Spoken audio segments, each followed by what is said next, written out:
Welcome to Filmoments tutorials.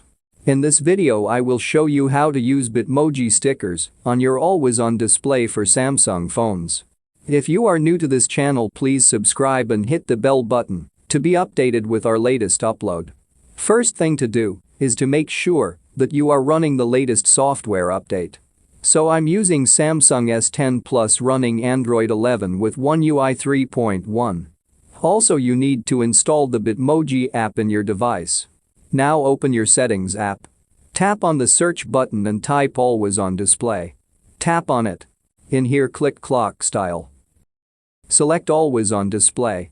Scroll down and you will see this Add Bitmoji. Select the Bitmoji that you want to use. If you tap here, you will see a preview of your Always on Display. After that, hit Done. For more how-to tutorials, please subscribe or click our other videos to keep on watching.